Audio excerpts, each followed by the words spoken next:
America is the land of the brave, the bold, and sadly, the obese. About 41.9% of adults in America are suffering from diabetes, so why the heck are we following their example? In this video, we'll be discussing the nutritional scam that is the food pyramid, detailing the reason behind its inception and how it's slowly been killing us. Stick around till the end to find out which nutritional guide actually works. History of the food pyramid. The food pyramid is one of the most well-known visual representations of a proper diet, but not everyone knows exactly how the foundation was built. For the origin of this concept, we have to go all the way back to the 1970s, where the concept of the 4 basic food groups was established. Prior to the pyramid, people simply divided food into 4 categories of fruits and vegetables, grains, dairy, and protein. And although you'd find these same categories on the food pyramid of the future, the big difference was the lack of portioning. That meant that hypothetically, you could convince yourself that eating a fully loaded meal of 20 slices of cheese, 3 stalks of celery, a slice of bread, and a whole rack of ribs is still healthy. It wasn't until 1992 when the United States Department of Agriculture introduced the food pyramid that we know today, clearly outlining which food to prioritize and how many servings of each category are recommended. Only this time, there was more than one category. At the largest portion sat the grains, ranging from bread to rice. The next pyramid section is shared between fruits and vegetables, followed by a section dedicated to proteins such as dairy and meat. Then, at the tip top of the pyramid, sat food that's been condemned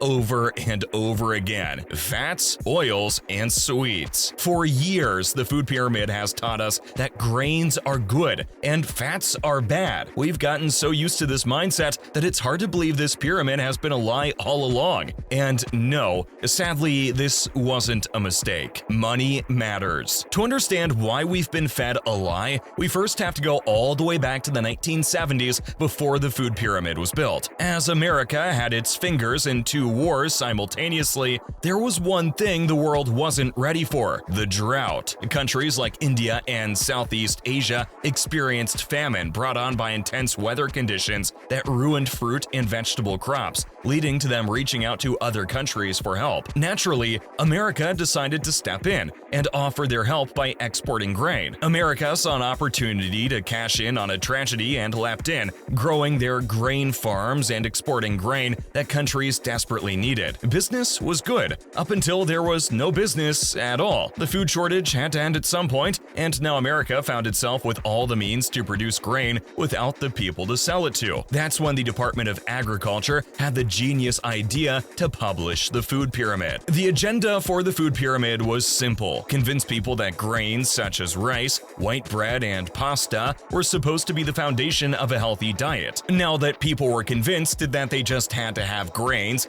selling grains became much easier and more profitable for farm owners all over America. But this business move didn't just fatten up their wallets, it also fattened up the people all over America. Because as energizing as grains are, grains alone do not provide all the essential nutrients that the body needs for optimal health. Relying too heavily on grains can lead to imbalances in other important nutrients like protein, healthy fats, vitamins, and minerals. And the food pyramid doesn't only glorify ingredients, it also restricts them, villainizing ingredients. In an attempt to convince us that grains were a literal godsend when it comes to health, the Department of Agriculture also decided to vilify fats and sugars, putting fats and sugars at the very top and telling everyone that fat could literally kill you is a surefire way to traumatize an entire generation. Weirdly enough, this condemnation of fat led to one of the most profitable health fads to date: low or non-fat products. As soon as bigger brands knew that fat was off the menu, they began to release low-fat and non-fat alternatives, cashing in on everyone's dietary fears. But what others don't know is that lower fats in products, such as bread and creamers, actually made the end product quite bland. Many fat-free or low-fat products on the market often contain added sugars and artificial additives to compensate for the loss of flavor and texture when fat is removed. It's these very additives that lead us to gaining weight over time, the very thing this diet was avoiding in the first place. Another common misconception is that consuming dietary fat leads to weight gain. The truth is, fat is actually beneficial when you're on a diet. Fats can help provide a feeling of fullness, which may help control appetite and reduce overeating. In fact, every natural nutrient has its place in a proper and balanced diet. But as much as we can sing praises for fats, it's important to discern the good fat from the bad, something that the current food pyramid doesn't manage very well. Choice matters. One of the biggest flaws of the original food pyramid is the fact that it doesn't discern between nutrients. Sure, fat is bad, but not all fat is bad. I guess Americans really just like to generalize, eh? Distinguishing between healthy fats and unhealthy fats is crucial for making informed dietary choices and promoting overall health. Healthy monosaturated fats, such as those found in olive oil, avocados, nuts, and seeds, all help improve your cholesterol levels, while unhealthy trans fats found in your favorite processed or fried foods are strongly associated with an increased risk of heart disease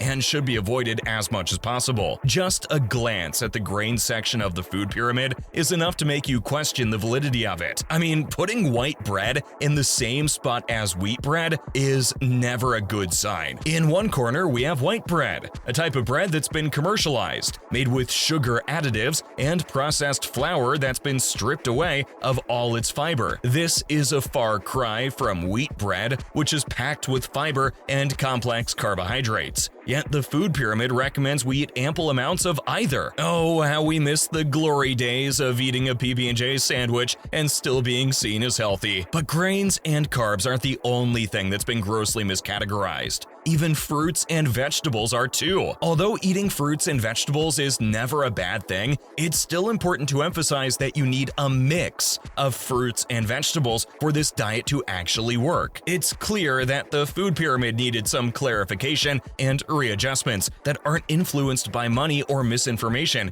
and thankfully, we got just that. Pyramid no more. Finally, in 2011, we would rid ourselves of all the complicated pyramid revisions that the Department of Agriculture had come up with. In replacement of the almighty pyramid, we were now being served the all-inclusive My Plate program. The My Plate program is a nutrition and dietary guidance initiative that provides a visual representation of healthy eating. No longer did we have to restrict what we consumed, and instead, we were encouraged to take an equal amount of everything, putting a stronger emphasis on fruits and vegetables while shining a light on fish as a source of protein. It seemed that all the problems of the food pyramid had been solved until you read the fine print. Unfortunately for all of us, big business gets in the way as well. As to not alienate any big businesses like cereal or dairy manufacturers, the fine print of the My Plate program still encourages the consumption of refined and processed products, from corn cereal to white bread to even slices of American cheese. All of these companies had a stake in the game, and none of them were willing to be shunned the same way fat and the meat industry was shunned. For a diet you can count on, we recommend either seeing a dietitian to fit your needs or consulting Harvard's own healthy eating pyramid. Not only is this pyramid unbiased towards any industry, but it also gives a much more detailed guide to the nutrients you should look for at each level of the pyramid, while never truly restricting you from what you eat. Grains are specified as whole grains, and fats are specified as healthy fats. But the best part about this pyramid would be the inclusion of a new base to the pyramid: daily exercise and weight control. Because the pyramids weren't built by just eating, and physical activity can go a long way to shaping the healthy lifestyle that you want.